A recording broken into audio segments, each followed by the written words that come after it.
Doc Santamaría, ¿cómo anda? ¿Cómo te va? Siempre tan didáctico usted. Bien, ¿Qué es bien. el aneurisma de aorta? Mira, primero tenemos que recordar qué es la aorta y dónde está, Dale, para a ver. ubicarlo. El corazón de cada uno de nosotros tiene el tamaño de nuestro puño. Está ubicado en el tórax izquierdo. Vos te lo pones así y digo, acá está mi corazón. ¿Sería más o menos del tamaño del puño, sí? ¿De Sí, cada uno? más o menos esa Mirá vos. es la proporción. Sale esta arteria roja que está acá, que es la aorta. Yo ahora lo voy a hacer en un corazón más grande Dale. para que se pueda entender. Esta arteria gigante que yo marco acá, esta de acá, que en realidad nace del ventrículo izquierdo, que está acá, es la que saca la sangre y lleva sangre a todo el cuerpo. De hecho hace una cosa como un cayado, nosotros los médicos le llamamos el cayado de la aorta, que es como si fuera el mango de un bastón o de un paraguas. Mirá. Y con esa forma, yo me lo pongo en mi cuerpo, este cayado de la aorta lleva sangre a todo el cuerpo, por lo tanto tiene una parte en el tórax y una parte en el abdomen. Hacia arriba y hacia abajo. Y hacia abajo. De hecho, acá salen 3 arterias, ¿no? École, estas son la carótida, esta que estás marcando vos acá, Sí. la carótida, esta que está acá, la subclavia, ¿sí? Y la carótida. Entonces, de esa manera irriga toda la parte de la cabeza, el miembro superior izquierdo, el derecho, y acá te lo puedo mostrar, mira, está acá, esta que está en rojo acá, sigue por el abdomen y después da las ilíacas, de manera que es la cañería principal, para decirlo simple, donde circula la sangre. Bien, de ahí se desprende el resto. De ahí se depende Bien. el resto, es la cañería maestra. ¿Qué le puede pasar a una arteria? Puede tener un aneurisma. ¿Qué es el aneurisma? Si yo lo pongo así, la pared de la arteria en realidad tiene 3 capas. Una por donde circula la sangre, que es el endotelio, otra una capa muscular que lo contiene y una adventicia que lo envuelve. Bien. Cuando uno tiene más de 60 años, fue fumador, tiene el tabaco, tiene la diabetes o enfermedades metabólicas, estas paredes se pueden debilitar y a eso llamamos aneurisma. Si te dan el cerebro es como un globito, se dilata la pared y eso es un aneurisma. Digo, ¿qué es el aneurisma? La dilatación de la pared de la arteria. Y se ve más o menos así, ¿no? Se ve más o menos así. De hecho te estalla en la cabeza y uno hace lo que se llama una ACV. Bien. Como esta es la arteria más grande, en vez de hacer un globito, pasa algo un poco más complejo. Si esta fuera la arteria, yo lo voy a hacer así con un globito para Sí, que la gente sí, lo sí, pueda sí. entender, digo, se dilata toda la pared y la arteria empieza a crecer de manera exagerada, toda la arteria, como si la manguera que fuera de 1 pulgada se hiciera de 2. Yo te traje un globo para anotarte, para que veas el cambio de tamaño. Empieza a crecer, se debilita tanto la pared que en un momento, igual que un globo, explota.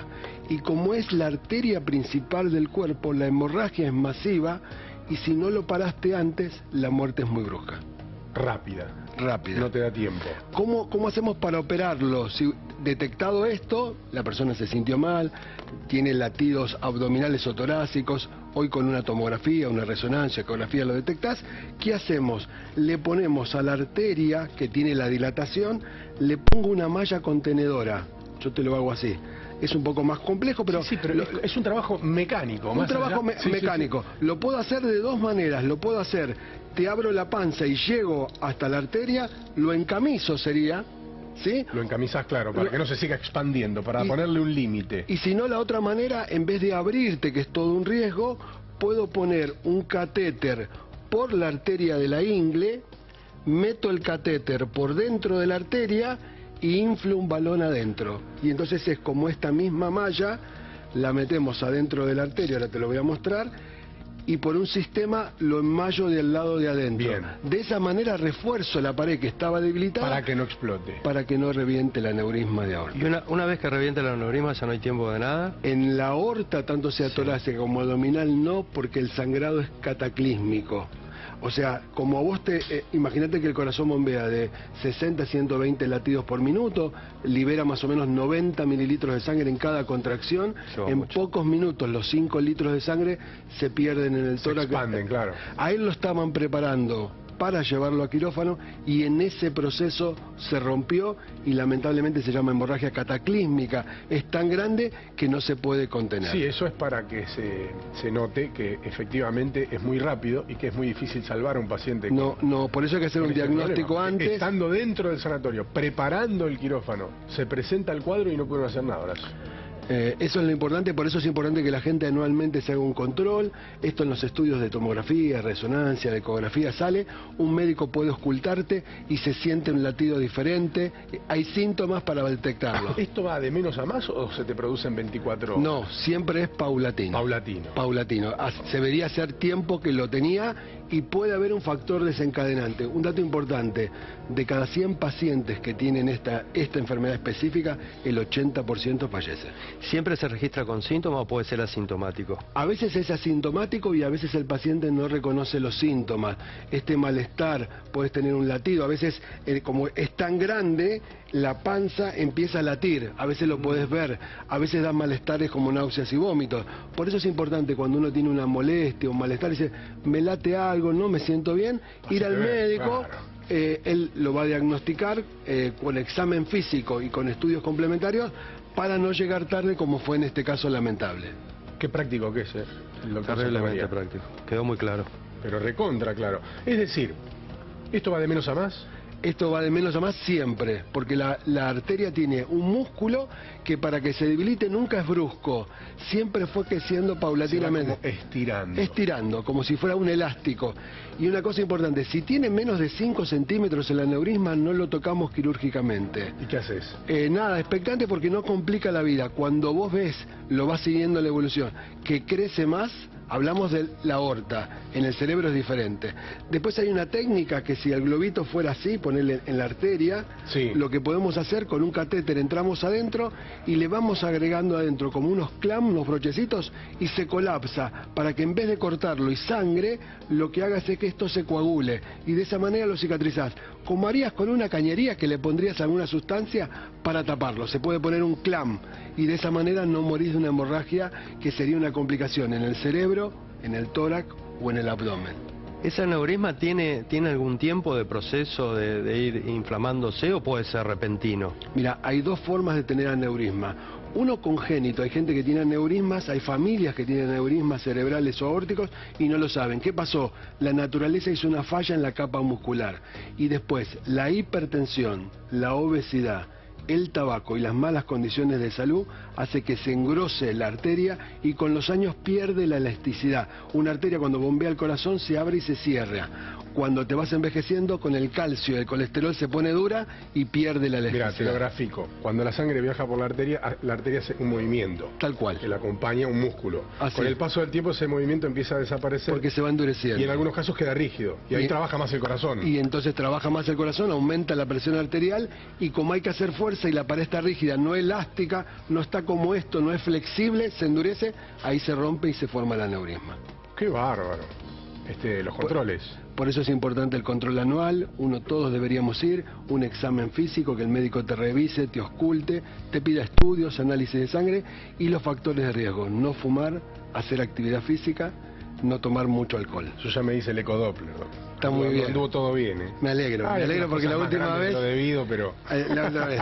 Pero bueno, es importante, quería mostrar la aorta y el corazón y qué es un aneurisma para que se pueda entender y por qué no se pudo llegar a tiempo, porque como es la arteria más grande, la hemorragia es masiva y la cantidad de sangre no es como cuando vos te cortás pelando una papa que podés pararlo, esto es tan grande la arteria aorta que te desangrás rápidamente. Por eso ni aún llevando al quirófano pudieron parar Bueno, la fíjense cirugía. que alguien que tuvo una enfermedad congénita de muy joven en la aorta fue Juan Gilberto Funes, que jugaba al fútbol profesionalmente y murió con menos de 30 años por un problema en la aorta. Por eso es muy importante que toda la gente que hace deporte, vos ya que trajiste este dato, tienen que hacerse un electrocardiograma, una ergometría y un holter para poder detectar. Hoy con un ecocardiograma y un ecodoppler, que es el estudio de los vasos sanguíneos, podés saber el estado, si están dilatados, si tenés placa de colesterol y podés anticiparte para que el evento no te sorprenda. Por suerte hoy hay muchas medidas de prevención, pero hay que ir al médico a controlarse. Es impresionante, porque en realidad la medicina, explicada como lo hace usted, se parece mucho a la mecánica. Tiene algo de mecánica. Tiene algo de mecánica. La medicina tiene mucho de ciencia, pero también no deja de ser un arte. Y el artesano, que es el médico, cuando empezó, el doctor Favoló cuando hicieron el bypass, el doctor Fuente con los stent, que otra forma de arreglar la arteria, como tiene, por ejemplo, Sofovich, que cuando la arteria se tapa, lo que le ponemos es como este resortecito, que es un stent, y de esa manera le damos elasticidad elasticidad y fortaleza. La verdad que hoy hay muchos mecanismos para curar y lo mejor de todo es prevenir con buenas cuestiones de salud y tener buenos hábitos. La verdad que es maravilloso el adelanto que hay y las posibilidades que hay. Hay que acercarse y tener la suerte de tener un buen sistema de salud. Ahora, Grondona, particularmente hablando del caso de él, era un hombre ya de 82 años, evidentemente hacía mucho tiempo que no hacía nada, o sea, que no caminaba, que no tenía actividad física, y además le gustaba comer, según se dice. Mira, yo cuando vi las últimas fotos en los días de ayer y repasaba un poco, se lo veía rojo de la piel, con lo cual parecería que tenía hipertensión, sin duda tenía sobrepeso o obesidad, y eso le jugaba en contra. Y después de los 60 años, a todos nos empieza un proceso que las arterias pierden la elasticidad y se empiezan a poner duras. Por eso es importante manejar el colesterol y tener una dieta rica en frutas y verduras. Eso retrasa el envejecimiento y hace que estas arterias no se rompan. Por eso siempre es bueno la prevención, y lo que tenemos que hacer es aprender de lo que nos pasa a los otros para tratar de que no nos pase a nosotros. Sí, a mí esa última noche que estuvo en AFA me llamó mucho la atención cuando tomaron las imágenes, las zonas rojas y las orejas. Parecía que le estallaban. Yo después me fijé puntualmente, en ese momento no me di cuenta, pero me fijé a ver qué signos tenía la noche anterior y me llamó muchísimo la atención. En un momento le enfocaron la mano porque él se agarra a la puerta del auto y tenía las uñas muy negras también. Se ve con mucho drenado como de sangre, y la oreja de este lado derecho terriblemente roja. Síntomas. Bueno, de hecho, él se descompuso a las 2 de la mañana, claro, y ahí lo internan y empiezan el proceso de diagnóstico, y lamentablemente no llegaron a quirófano. Ya le habían hecho el diagnóstico del aneurisma y estaba en proceso de ir a quirófano para poder ser operado y reparar ese aneurisma, que de haberlo reparado podría haber seguido con vida. ¿Qué tiempo lleva tener un diagnóstico certero? Depende mucho qué médico te toque, en qué lugar está y qué recursos diagnósticos tenés. Si vos tenés todo, un buen médico te hace un examen físico, un interrogatorio, lo ocultás y se siente, porque produce soplos los aneurismas. Eso después lo confirmás con imágenes, tomografía, resonancia o una ecografía. Con eso tenés rápidamente el diagnóstico y podés preparar un equipo quirúrgico. La cirugía es compleja, pero digamos tiene alta efectividad.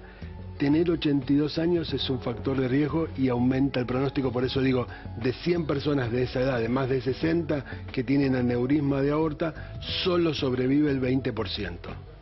Sí, o sea que los factores de riesgo se van multiplicando. Es duro. ¿Una vez por año es suficiente? Una vez por año es suficiente, salvo que tengas alguna otra patología. Que te digan volver dentro de 6 meses. Claro. Hay algo que no me gustó mucho. Claro, te dio mal el colesterol, tenés sobrepeso, hay alguna cuestión que no pinta bien. A mí me hicieron volver en noviembre, ¿te das cuenta? Bueno, ¿Cuándo te lo hiciste? ¿Cuándo te lo hiciste? Ahora, no, ya sabía igual, me dijo, vamos a volver a controlar la hipertensión que me descubrió el doctor Santamaría en vivo. Claro, medio jugando, por eso es importante un control, tomarse la presión una vez por año es una buena medida, hacerse análisis de sangre una vez por año. ¿Por qué? Porque vos podés detectar si tenés diabetes, si tenés alto el colesterol, si tenés sobrepeso, alguna enfermedad que no sabías, familiar o congénita. Es importante que el médico te revise, te haga una historia clínica, y sería bueno que uno vaya siempre a tener como lo que llamábamos un médico de cabecera. Yo, que soy médico, me costó, tengo una médica de cabecera. ¿No tenías? No tenía, me costó, ahora hace 10 años que estoy con ella, y la verdad que es mucho más fácil porque te conoce y va haciendo un seguimiento, sabes tus puntos débiles y tu fortaleza. En casa de Herrera, el cuchillo de palo. Costó, bueno, pero aprendimos. En estas horas se habló mucho del CrossFit, de los esfuerzos físicos grandes en personas que por ahí no tienen el control suficiente, o que con un certificado médico un poco superficial se largan a hacer cosas que requieren otro tipo de entrenamiento, otro tipo de análisis, ¿no? Eso, un primer paso. Hacer actividad física es indispensable para la salud. Actividad física moderada e intensa. El CrossFit en particular tiene movimientos muy rápidos, de alto consumo de energía, y eso genera cambios bruscos, cardíacos, alta presión y gran consumo. Este chico parecería, por lo que contó la familia, que tenía una cardiopatía, lo que se llama transposición de los grandes vasos. Nació con estos vasos cambiados, y lo que se le hizo se lo operó, o sea que era una persona que, si bien estaba sana, había tenido una cardiopatía previa. Por eso se le puede haber desencadenado este trastorno que le generó la muerte. Esto quiere decir que estaba apto para hacer algún tipo de actividad física moderada y no tan intensa. Es muy brusco ese. Por eso cuando uno va a hacer actividad física intensa, o un deportista de élite, tiene que hacer, digo, repito esto, un electrocardiograma, una ergometría y un holter, y se tiene que repetir anualmente. No basta uno cuando ingresa, suponete, a primera y no más. Hay que hacerlo anualmente porque la exigencia del alto rendimiento exige al corazón y a las arterias. Eso cambia, y vuelvo a usar el ejemplo de Funes.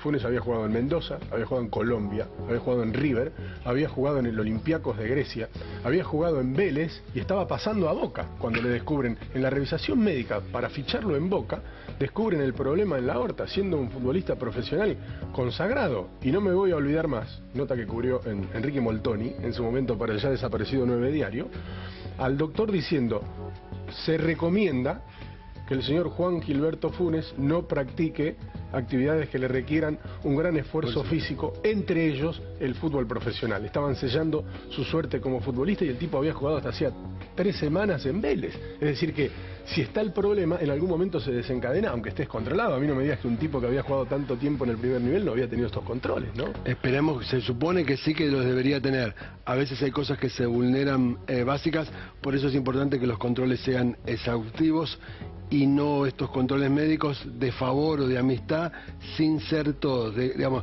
hay mucha gente que a mí por ser médico me piden un certificado médico. No lo hago y algunos se enojan. ¿Por qué? Porque para hacerlo te tengo que hacer la historia clínica, revisar, pedir estudios y solo así poder evaluar si estás o no en condiciones de salud. Por eso es tan importante el control médico y estos chequeos, sobre todo si haces actividad tan intensa. Doctor, un fenómeno como siempre. Muchas gracias a ustedes. Lo voy a tomar de invitación. médico de cabecera. No estoy Bueno. atendiendo. Oh, hago solo educación porque a mí me parece que esta trinchera de la prevención, hay muy buenos médicos y faltaba una trinchera de prevención. Lo mío es la educación. Lo vamos a traer a este canal. Gracias, doctor. Un gran abrazo. Actualizamos Muy buenas los títulos.